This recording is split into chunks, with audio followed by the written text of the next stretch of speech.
দুই ধরনের ব্যক্তির রোজা আল্লাহর দরবারে কবুল হয় না। এই দুই ধরনের ব্যক্তি যতই রোজা রাখুক না কেন তার কোনো প্রতিদান তারা পাবে না। রাসূলুল্লাহ সাল্লাল্লাহু আলাইহি ওয়াসাল্লাম বলেছেন, এই দুই ধরনের ব্যক্তিকে আমি শাফায়াত করব না এবং তাদের আমি উম্মত বলেও পরিচয় দিব না। কোন দুই ধরনের ব্যক্তি যাদের রোজা আল্লাহর দরবারে কবুল হয় না? অবশ্যই ভিডিওটি সম্পূর্ণ দেখে মিলিয়ে নিবেন আপনি তাদের মধ্যে আছেন কিনা। প্রিয় দর্শক, আপনি যদি রাসূলুল্লাহ সাল্লাল্লাহু আলাইহি ওয়াসাল্লামকে বিশ্বাস করেন অবশ্যই আলহামদুলিল্লাহ কমেন্ট করবেন এবং রাসূলুল্লাহ সাল্লাল্লাহু আলাইহি ওয়াসাল্লামকে ভালোবাসলে অবশ্যই ভিডিওটি শেয়ার করে দিবেন। রোজার মাস গুনাহ মাফের মাস। রাসূলুল্লাহ সাল্লাল্লাহু আলাইহি ওয়াসাল্লাম বলেছেন, যে ব্যক্তি রমজান মাসে তার গুনাহ থেকে মাফ পেল না সে ধ্বংস হোক। মুসলমানরা পবিত্র রমজান মাসে সকলেই রোজা রাখার চেষ্টা করেন, কিন্তু এই রোজার যদি কোনো প্রতিদান নাই পাই তাহলে আমাদের মতন কপাল পোড়া আর কেউ নেই। কেন রোজা কবুল হয় না এবং কোন দুই ধরনের ব্যক্তির রোজা কবুল হবে না চলুন জেনে আসি। রোজাদারের জন্য জান্নাতে প্রবেশের জন্য বিশেষ দরজা রায়হান থাকবে বলেও হাদিসে এসেছে। ওই ভিআইপি দরজা দিয়ে শুধু রোজাদারগণই জান্নাতে প্রবেশ করবেন, কিন্তু কিছু মানুষের রোজা আল্লাহর দরবারে কবুল হয় না। তারা রোজা রাখলেও কোনো প্রতিদান পাবে না।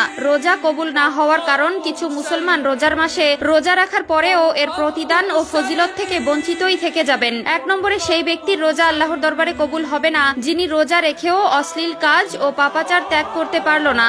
রাসূলুল্লাহ সাল্লাল্লাহু আলাইহি ওয়াসাল্লাম বলেছেন, যে ব্যক্তি রোজা রেখেও অশ্লীল কাজ থেকে পাপাচার থেকে নিজেকে বিরত রাখতে পারেনি তার পানাহার ত্যাগ করার কোনো দরকার নেই। কাজেই প্রথম শর্ত হলো রমজানের আগেই নিজেকে সকল ধরনের পাপাচার থেকে বিরত রাখতে হবে ও রোজা রেখে আল্লাহর কাছে সকল ধরনের পাপাচার থেকে পানাহা চাইতে হবে। রোজা রেখেও যদি সমান তালে পাপে